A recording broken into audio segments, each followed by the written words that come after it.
Marwadi university మంచి భవిష్యత్తు కోసం తెలుగు విద్యార్థులు ఇష్టపడే యూనివర్సిటీ. కాల్ 9059052378 9059052379. అందరికీ నమస్కారం. నేను Swarupa Putlapalli. Welcome to I dream. Telugu రాష్ట్రాలను బర్డ్ ఫ్లూ భయం వెంటాడుతోంది. ప్రస్తుతం నాతో పాటు జనరల్ ఫిజిషియన్ డాక్టర్ రామకృష్ణ గారు ఉన్నారు. ఆయనతో మాట్లాడి ఈ విషయం మీద అనేక ఇంట్రెస్టింగ్ అలాగే అప్డేటెడ్ ఇన్ఫర్మేషన్ను తెలుసుకుందాం. నమస్తే డాక్టర్ గారు. మనం చూస్తూనే ఉన్నాం కదా, బర్డ్ ఫ్లూకి సంబంధించి అనేక రకాలైన వార్తలు బయటకు వస్తూ ఉన్నాయి. అసలు ఇప్పుడు ప్రస్తుతం ఉన్న పరిస్థితుల్లో చికెన్ తినొచ్చు అంటారా? అసలు బర్డ్ ఫ్లూ రావడానికి చికెన్ తినడానికి అసలు సంబంధమే ఉండదు. అసలు మనం మెల్లమెల్లగా డీటెయిల్గా మాట్లాడుకుంటాం. మొట్టమొదట బర్డ్ ఫ్లూ అంటే ఏంటంటే ఒక వైరస్, అంటే ఇన్ఫ్లుయెంజా జాతికి చెందిన వైరస్. అందులో చాలా రకాలు ఉంటాయి. బర్డ్ ఫ్లూ అంటే ఏవియన్ ఫ్లూ, అంటే పక్షుల్లోకి ఎక్కువగా వచ్చే జాతి, అదొక సబ్ కేటగిరీ. ఇన్ఫ్లుయెంజా వైరస్లో ఒక సబ్ కేటగిరీ. అలాగే మనుషులకు వచ్చేది ఒక రకం ఉంటుంది, అలాగే పందులకు వచ్చేది ఇంకొకటి ఉంటుంది. దాన్ని స్వైన్ ఫ్లూ అంటాం. సో బర్డ్ ఫ్లూకి వచ్చే వైరస్, బర్డ్స్కి వచ్చే వైరస్ ఎక్కువగా బర్డ్స్కి వస్తూ ఉంటుంది, చాలా అరుదుగా మనుషులకు వస్తూ ఉంటుంది. రెండు, పందులకు వచ్చేది ఎక్కువ పందులకు వస్తూ ఉంటుంది. కానీ ఇన్ఫ్లుయెంజా వైరస్ అనేది, ఈ వైరస్ ఎటువంటి వైరస్ అంటే నిత్యం వాతావరణానికి వాటి జీన్స్కి మధ్య జరిగే సంఘర్షణ, అంటే ఒక్కొక్కసారి వేడి చలి ఈ వ్యత్యాసం ఎక్కువైనప్పుడు, వాతావరణంలో ఆ పార్టికులేట్ మ్యాటర్ క్వాలిటీ తేడా వచ్చినప్పుడు కానీ, అంటే ప్రతి సంవత్సరం వచ్చే మార్పులకు అనుగుణంగా అందులో ఆ జీనెటిక్ మార్పులు ఉంటుంది. దాన్ని యాంటీజెనిక్ డ్రిఫ్ట్, యాంటీజెనిక్ షిఫ్ట్ అని అంటారు. ఇలా మారిపోతూ ఉండడం వల్ల ఏమవుతుందంటే రూపాంతరం చెందుతూ ఒక సంవత్సరానికి ఎన్నిసార్లు రూపాంతరం చెందుతుందో వైరస్ తెలియదు. సో మనకు ఒక్కసారి ఒక వైరస్ వచ్చిందనుకోండి, సోకిందనుకోండి, మనకి దానికి వ్యతిరేకంగా ఇమ్యూనిటీ డెవలప్ అవుతుంది. అది ఇంకొకసారి వైరస్ని రానివ్వదు. కానీ ఒక నెల రోజులకో 2 నెలలకో మళ్ళీ అందులో రూపాంతరం చెంది ఇంకొక రూపంలో వస్తుంది అదే వైరస్. సో ఇలాగే బర్డ్స్కి కూడా ప్రతిసారి సీజనల్గా అలా వస్తూ ఉంటుంది. వస్తూ ఉన్నప్పుడు దానికి ఎప్పుడైతే కొన్నిసార్లు ఏమవుతుందంటే ఆ రూపాంతరం చెందినప్పుడు ప్రమాదకరంగా రూపాంతరం చెందుతుంది. సో బర్డ్ ఫ్లూ అనేది ఎప్పుడూ ఉంటుంది, కానీ కొన్నిసార్లు డెడ్లీ, అంటే ప్రమాదకరంగా రూపాంతరం చెందినప్పుడు ఎక్కువ కోళ్ళు చనిపోతూ ఉంటాయి. అప్పుడు మాత్రమే మనకి అడావిడంతా జరుగుతూ ఉంటుంది. First point. Second point, bird flu ఉంటే వాటితో, అంటే కోళ్ల ఫారాల్లో నివసించే వ్యక్తులకి ఏదన్నా కొంచెం రిస్క్ ఉండొచ్చు, కొంచెం, అది కూడా వెరీ మైల్డ్. ఒక సామాన్యుడికి అది సోకే అవకాశం ఎక్స్ట్రీమ్లీ రేర్ అండి. సో కోళ్ల ఫారాల్లో పనిచేసే కూలీలు అసలు ఎంతమంది సిక్ అవుతున్నారో ఫస్ట్ మనం చూడండి. నాకు తెలిసి అయితే బర్డ్ ఫ్లూ వచ్చినప్పుడు ఎప్పుడు కూడా కోళ్ల ఫారాల్లో పనిచేసే ఏ కూలీలు, అంటే మాస్గా, అంటే మొత్తం కోళ్ల ఫారాల్లో పనిచేసే కూలీలు అందరూ అడ్మిట్ అయ్యారు, లేకపోతే ఇంత majority of the people working there ఇలా సిక్ అయిపోయారు అని నేను ఎక్కడ ఇప్పటివరకు చదవాల.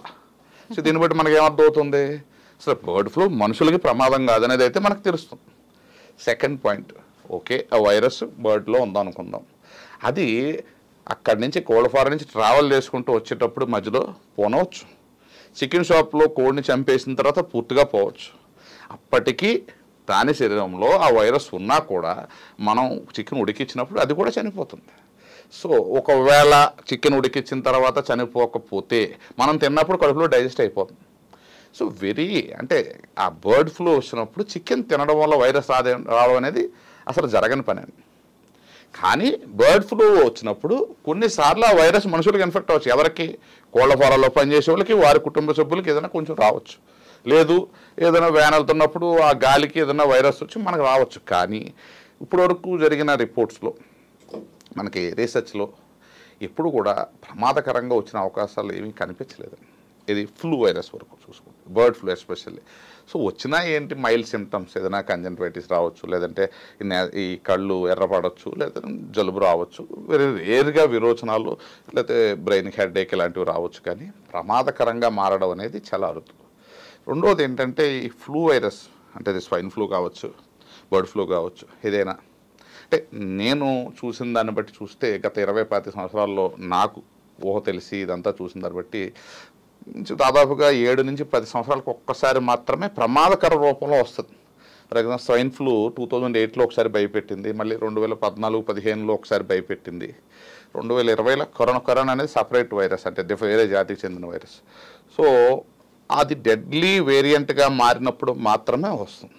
అప్పుడు మాత్రం కొంచెం అంటే మనం దాన్ని తప్పించుకోవడం చాలా కష్టమైన పని. కానీ అట్లీస్ట్ హై రిస్క్ పీపుల్ కొంచెం దూరంగా, అంటే కోళ్ళ ఫారాల దూరంగా, ఇది కోళ్ళు ట్రావెల్ చేస్తుంటే ఆ వెహికల్స్కి దూరంగా ఉండడం మంచిది. అంతే తప్ప బర్డ్ ఫ్లూ వచ్చినప్పుడు చికెనే తినకూడదు అనేది పూర్తిగా ఇది. దీనివల్ల పాపం కోట్లలో నష్టపోతున్నారు కోళ్ళ ఫారాల యజమానులు.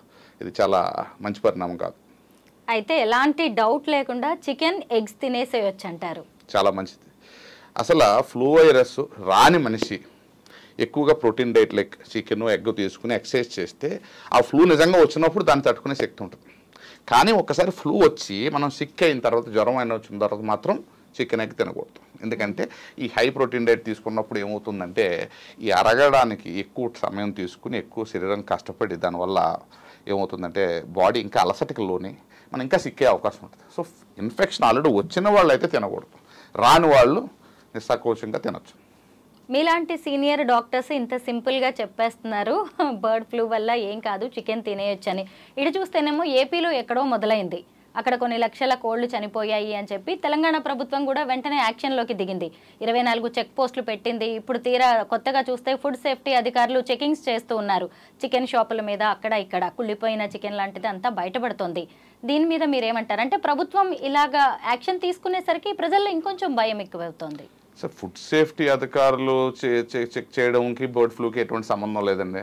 ఎందుకంటే వాళ్ళ చెకింగ్లో బర్డ్ ఫ్లూకి సంబంధించిన ఎటువంటి విషయాలు తేలవ బయటపడవు. ఫుడ్ సేఫ్టీ అనేది ఆహార నాణ్యత కోసం చేసే చెకప్. అది రొటీన్గా because of competitive pressure or something కల్తీ ఆహారం అనేది సామాన్యం అయిపోయింది ఈ రోజుల్లో. దాని గురించి మాట్లాడదలుచుకోలేదు. సో ఈ బర్డ్ ఫ్లూ అనేది ప్రికాషన్ ఏంటంటే ఇట్ ఈస్ డేంజరస్ ఫర్ కోల్డ్ ఫారాలకు, డేంజరస్ మనుషులకు కాదు.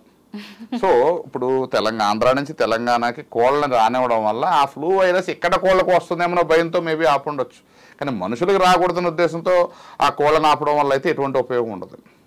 ఎందుకంటే బర్డ్ ఫ్లూ నిజంగా వస్తే ఈ పాటి కోళ్ళ ఫారాల్లో పనిచేసే కూలీలు చాలామంది చనిపోయి ఉండడమో లేకపోతే సిక్ అయి ఉండడమో జరగాలి. అటువంటి రిపోర్ట్స్ అయితే ఎక్కడ లేవు. సో బర్డ్ ఫ్లూ ఉన్నప్పుడు అన్ని వందల వేల కోళ్లలో పనిచేసే మనుషులకే రానప్పుడు ఎక్కడో బయట ఉండే మనిషికి ఎందుకు వస్తుంది? సో అన్డౌటెడ్లీ ఇది కష్టం అండి, చాలా రావడం అనేది కష్టం. ఒకవేళ వచ్చినా తీవ్రంగా ఉండడం అనేది కష్టం. అది జరిగేది ఎప్పుడు అంటే 7 to 10 years ఒక్కసారి మాత్రం డెడ్లీ వేరియంట్ వస్తుందండి. అది వచ్చినప్పుడు మాత్రం అది రాకుండా ఉండడానికి నేనేం చేయలేం, ఎవరేం చేయలేరు. ఎందుకంటే ఆ వేరియంట్ పుట్టడం అనేది వాతావరణానికి వైరస్కి మధ్య జరిగే సంఘర్షణ. ఆ సంఘర్షణలో కొత్తవి పుడతాయి. అది ఎప్పుడు పుడుతుంది ఎప్పుడు పుట్టలేదని నేను చెప్పలేను. జస్ట్ లైక్ కరోనా వైరస్ పుట్టినట్టు ఎక్కడో చైనాలో ల్యాబ్లో పుట్టిందన్నారు.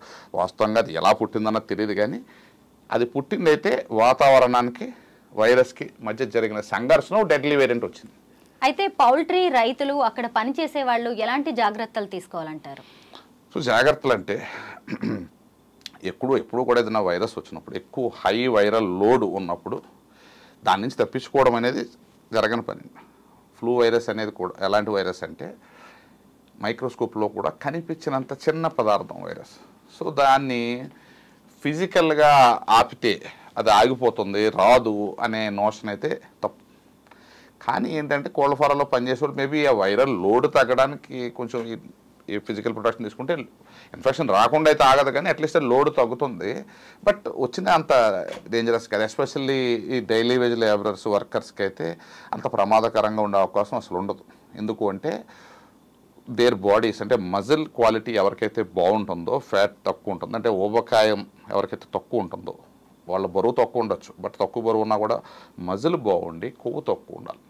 లా ఉన్నా కూడా మజిల్ ఎక్కువ ఉండి కొవ్వు ఉన్న వాళ్ళకి ఈ తీవ్రత చాలా తక్కువ ఉంటుంది. అది మనం కరోనాలో కూడా చూసాం.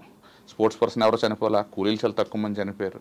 ఎవరైతే కూర్చుని లేవకుండా పనిచేసే మనుషులు ఉన్నారో వాళ్ళు ఎక్కువగా చనిపోయారు. సో దీనికి కూడా అదే సూత్రం వర్తిస్తుంది. సో వాళ్ళు ఆహార నియమాలు జాగ్రత్తగా తీసుకుని టైంకి పడుకుని ఉంటే అది వచ్చిన తీవ్రత తక్కువగా ఉండే అవకాశం ఉంటుంది. కానీ ఇది ఆల్రెడీ ఒకసారి వచ్చిన మనుషులు ఉంటారు చూసారా, వాళ్ళు దగ్గినప్పుడు తుమ్మినప్పుడు వైరస్ పక్కోడికి అంటుకోకుండా మాస్క్ వేసుకోవడం వల్ల డ్రాప్లెట్స్ పక్కకు పడకుండా ఉంటాయి. Thank you so much doctor గారు.